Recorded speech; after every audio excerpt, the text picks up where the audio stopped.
Yo les gars, bon je retrouve pas mon trépied, ça me fait un peu chier, j'arrive pas du tout juste à poser la caméra dans un angle un peu correct, c'est pas très grave. Je voulais vous tenir au courant un petit peu de là où j'en suis, sur quoi j'avance, etc. etc.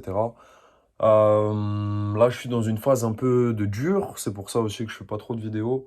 Il y a souvent des phases comme ça, la dernière phase c'était juste avant que je parte en Thaïlande, du coup ça devait être il y a un petit bout de temps quand même, fin mai, début juin, je suis parti le 2 juin.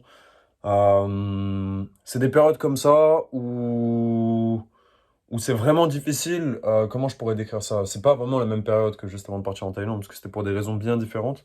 Mais en gros, là, je dois faire tous les trucs qui sont casse-couilles, en fait, pour mon business en tout cas, et que je peux pas déléguer. C'est-à-dire que j'ai fini tout ce qui est page de vente, etc., tout ce qui est copywriting sur mon nouveau produit, et là, je dois créer l'offre.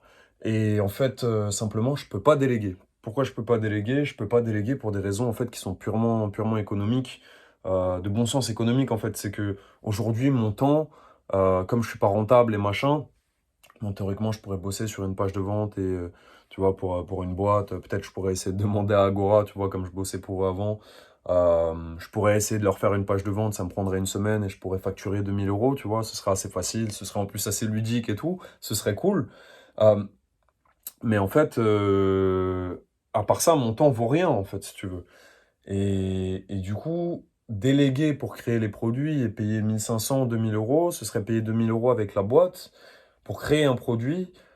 Si je fais 20 euros de marge sur les produits en comptant, parce que c'est des produits numériques, en comptant la pub, en comptant les remboursements, même si on a pas, j'en ai jamais eu encore, tu vois, depuis que j'ai fait 80 ventes. C'est pas un truc de ouf, mais j'ai fait 80 ventes. Euh, Bah, en comptant tous ces trucs-là, en comptant l'affiliation, en comptant ces machins-là, bah, en fait, si je fais 20 euros de marge et que je fais 100 ventes, là, je pourrais rentabiliser, mais il faut d'abord faire 100 ventes, quoi, tu vois. Et bah, j'ai fait 80 ventes sur l'autre produit. Donc, si ce produit-là, il marche pas de ouf, avoir créé le produit à l'avance et avoir payé cher pour payer le produit, pour créer le produit, c'est pas intéressant.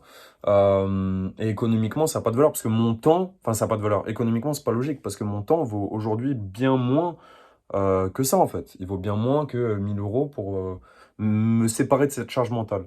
Enfin bref, peu importe. En fait, j'aurais tout à gagner à le faire, mais après en avoir discuté avec des personnes, bah, c'est vrai que c'est pas forcément la bonne chose à faire, le fait de déléguer. Et ça, moi j'en suis assez persuadé de toute façon depuis le départ.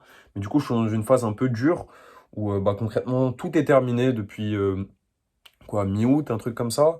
Allez, fin août. Depuis fin août, j'ai tout terminé. Les pages, les upsells, les machins. Je sais exactement quelle stratégie je vais faire. Je sais comment je vais faire pour optimiser par la suite. C'est-à-dire que j'ai mis en place un process qui fait que bah, si le produit ne marche pas à tel prix, je vais tester un autre prix. J'ai un A/B test déjà qui est en place sur la page de vente.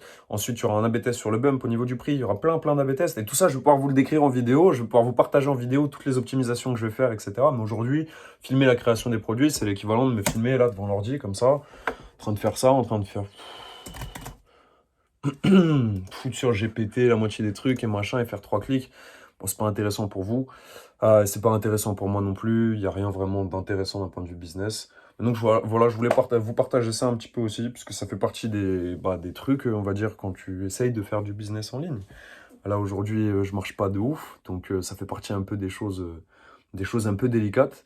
Et comme c'est un peu comme ça que j'avais créé ma chaîne au départ, c'était en partageant des moments un peu chum, un peu difficiles, un peu machin. Je sais que c'est ce qui touche aussi le plus les gens, j'ai eu le plus de retours là-dessus, de mecs qui bossent, et ça me fait plaisir, c'est avoir des contacts avec des gars qui font du business et qui ressentent un peu ces mêmes choses-là, qui te font des retours de mecs qui font du business, parce que t'as pas les mêmes retours quand t'es dans l'idée et quand t'es dans l'action. Moi, j'ai été dans l'idée pendant longtemps. J'ai arrêté l'école à 15 piges, j'ai 22 piges. Et j'ai commencé à travailler chez Agora en 2022, donc j'avais 20 piges, si je dis pas de bêtises. J'étais dans l'idée pendant 4 5 ans, quoi. Même si avant, je faisais d'autres trucs et tout, j'étais dans l'action sur d'autres choses, mais dans le business, purement dans le business, dans l'entrepreneuriat, pour dire ça comme ça, dans les affaires, parce que l'entrepreneuriat, ça va plus être, on va dire, créer des choses, etc. Moi, je suis plus dans les affaires, dans le sens où, petites affaires, hein, cela dit, mais dans les affaires, dans le sens où je prends des trucs qui existent déjà et je crée des affaires là-dedans, en fait, on va dire. Je crois que c'est un peu ça la différence entre les deux mondes. Enfin bref, et c'est vrai que bah, quand on est dans l'action, c'est différent, c'est pas les mêmes. les mêmes questions qu'on se pose, pas les mêmes actions, pas les mêmes machins. Enfin bon, je voulais vous partager ça. Depuis tout à l'heure, je parle un peu dans le vide, j'ai l'impression. C'est aussi pour ça que de base, je fais pas trop de vidéos en ce moment. C'est parce que bah, le sentiment un peu de parler dans le vide, hein. Je te raconte ma vie. Tu vois ma belle gueule, c'est bien. Mais c'est tout, quoi. Ça apporte pas grand-chose. Donc voilà, je voulais juste vous tenir au courant là-dessus. Pour ce qui est de créer un business en live, bah, j'ai reçu 6-7 personnes qui sont inscrites. Je vais même pas vérifier parce qu'il faut que je me connecte sur un autre compte Systemio. 6-7 personnes qui se sont inscrites là-dessus. Donc c'est-à-dire qu'il y a 6-7 personnes qui seraient intéressées par le fait de payer pour participer, enfin pour me voir, entre guillemets, monter un business en ligne, en direct, et donc avoir cet échange avec moi, etc. Euh, je trouve ça plutôt cool. Je ferai probablement ça plus tard si je le fais, comme je disais. C'était plus une idée comme ça que j'ai eu un soir.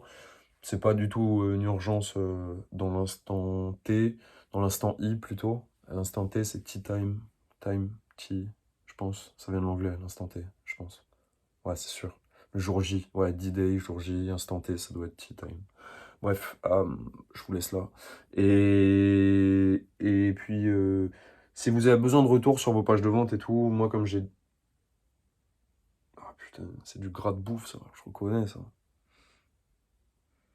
De quelle bouffe? Qu'est-ce que j'ai bouffé moi tout à l'heure? Oh les gars. Ah, de la saucisse, putain. Quel enfer, putain, ça me dégoûte, sa mère. Ok, je vais nettoyer ça. Oh, et... et je vous dis à plus. Et n'hésitez pas, ouais, si vous voulez que je check vos pages de vente, envoyez-moi un mail. Normalement, c'est dans la description. Ciao.